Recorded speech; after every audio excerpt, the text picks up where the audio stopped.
Hola amigos, mi nombre es Álvaro Alves Milo. Soy autor del libro Enigmas of the English Alphabet. Me gustaría contarles mi historia y explicar por qué he decidido iniciar este podcast. Allá por el año 2000, yo trabajaba para una compañía internacional de consultoría de software. Ahora, yo soy originalmente de Lima, Perú, y uno de los retos que tenía era poder hablar el inglés de forma aceptable y mejorar lo más posible, ya que yo tenía un acento relativamente fuerte en esa época. Trabajar para esta compañía me permitió también interactuar con gente de muchos países, europeos, indios y bueno, obviamente también sudamericanos, lo cual me permitió ver que la gran mayoría de nosotros teníamos dificultades con la pronunciación del inglés. En general, muchos podían leer y escribir bastante bien el inglés, pero a la hora de pronunciarlo se notaba una dificultad, se notaba dudas, se notaba confusión.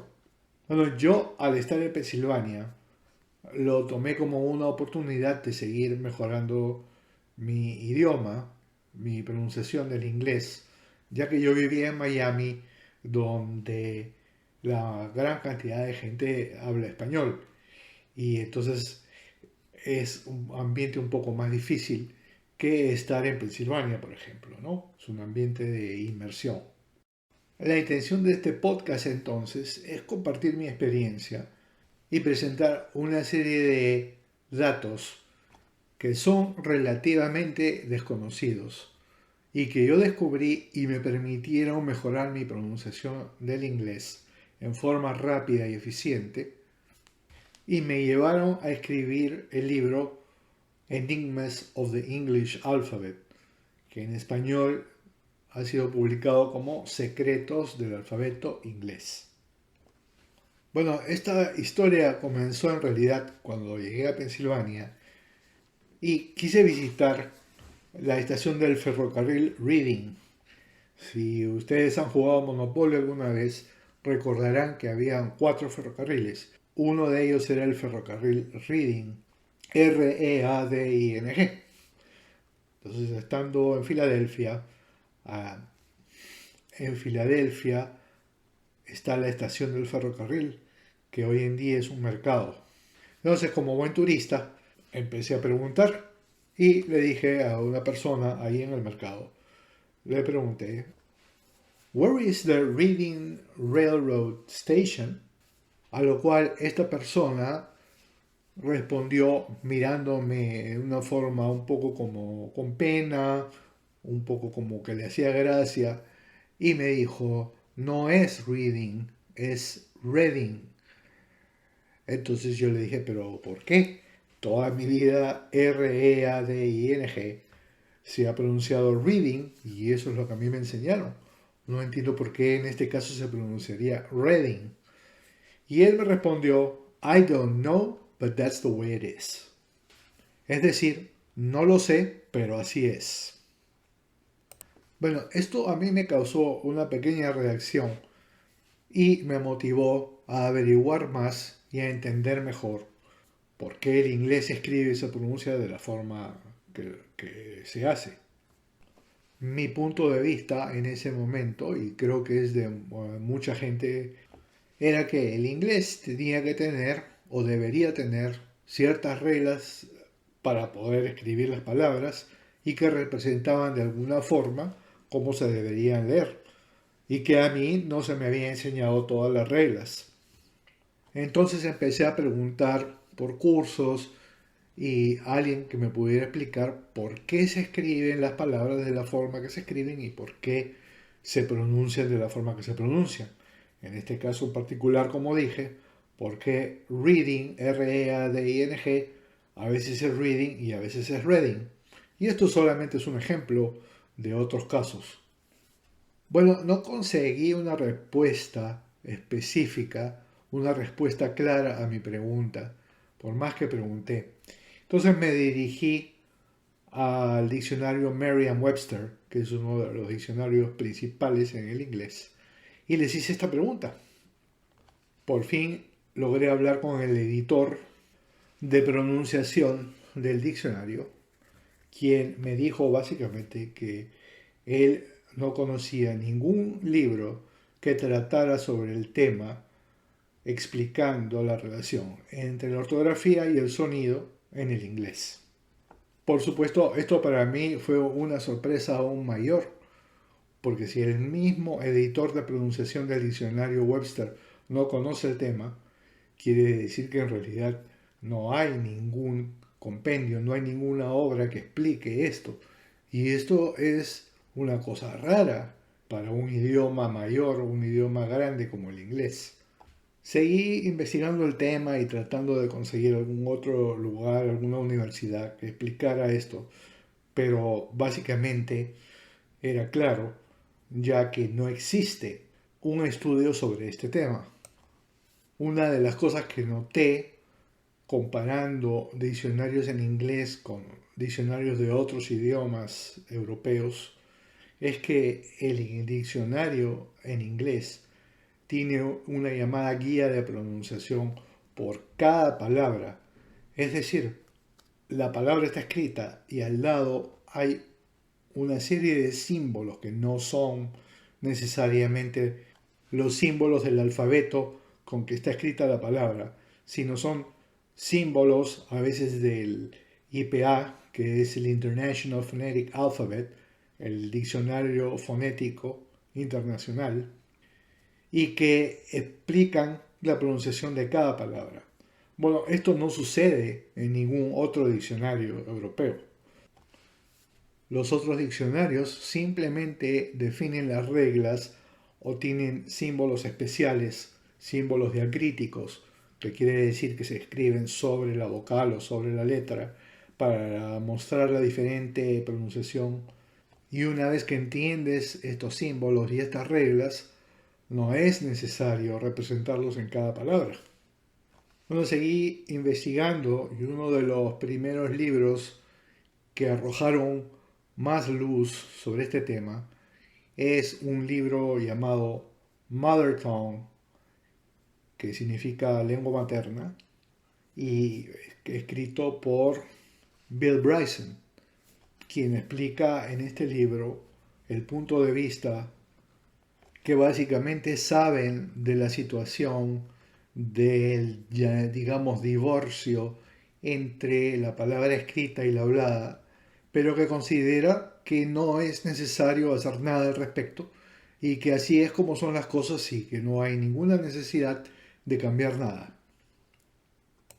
Por supuesto, ellos tienen todo el derecho de tener su punto de vista y normalmente a mí no me afectaría como una persona de habla extranjera, pero habiéndose convertido el inglés en el idioma internacional, entonces sí estamos afectados. Aproximadamente 1.000 millones de personas en el mundo han aprendido o aprenden el inglés como segundo idioma. Hay muchas más personas aprendiendo inglés como segundo idioma que hablantes nativos.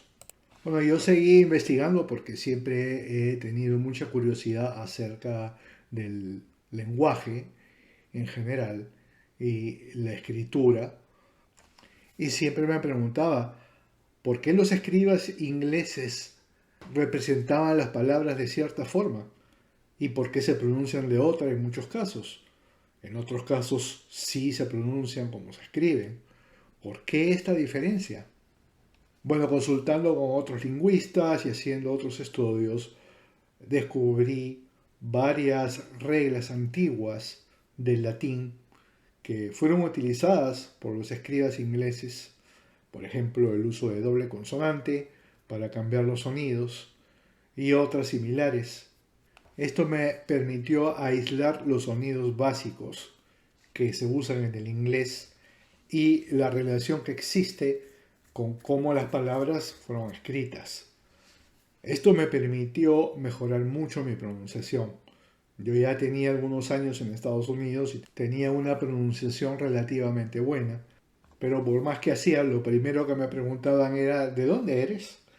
Y yo por más que trataba de hablar el inglés lo mejor posible, siempre me lo preguntaron. Después de entender estos sonidos, yo mejoré mi pronunciación y bueno, la práctica obviamente también ayuda, pero descubrir estos sonidos me permitió reducir la confusión. Yo tenía confusión y según la experiencia, según mi conversación con mucha gente, como dije antes, la gran mayoría de personas que hablan inglés como segundo idioma sienten una confusión que nace de todos estos problemas que he descrito y nace también del hecho de que los mismos angloparlantes hablan distinto.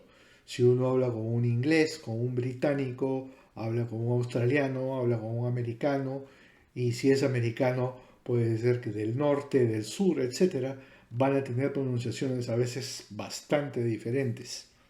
Entonces mi intención es compartir con ustedes esta experiencia y estos datos con la esperanza de que le ayudará a mejorar su pronunciación, así como mejoró la mía.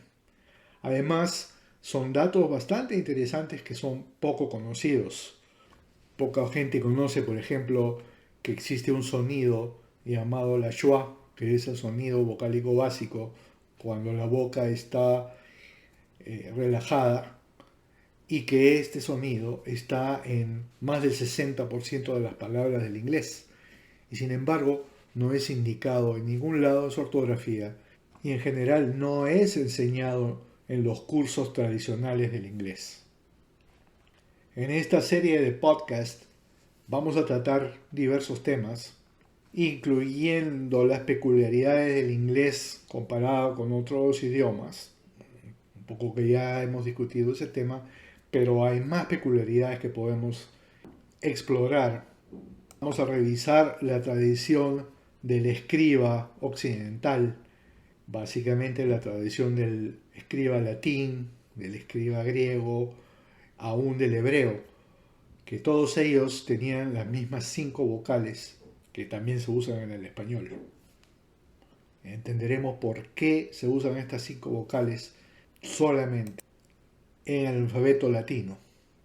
Veremos por qué está dividido entre vocales y consonantes y cuál es la relación entre ellas y cómo estas diferencias influyeron en el inglés. Veremos la evolución del inglés, que empezó siendo un idioma regular y terminó siendo un idioma irregular. Veremos las guías básicas que utilizaban los ingleses, los escribas ingleses, y hablaremos de la schwa, las vocales cortas, las vocales largas y los otros sonidos vocálicos del inglés que no están representados en forma clara en la ortografía. Hablaremos de la experiencia de aprender inglés como nativo y cómo, a pesar de estar inmerso en el lenguaje, aún así el porcentaje de dislexia y analfabetismo en los países de habla inglesa es mayor que, por ejemplo, en Italia. El porcentaje de dislexia, según un artículo del New York Times, es casi el doble en los países de habla inglesa comparado con Italia. Después analizaremos la experiencia de aprender inglés como segundo lenguaje y como mucha gente que visita, por ejemplo, Estados Unidos, pasa experiencias, bueno, graciosas hasta cierto punto, experiencias divertidas, con la confusión que causa la pronunciación del lenguaje. Acompáñenme entonces en conversar acerca del inglés, el lenguaje internacional del mundo moderno, que ahora ya no solamente pertenece al mundo inglés, sino pertenece también a los millones y millones de personas que lo aprenden como segundo idioma.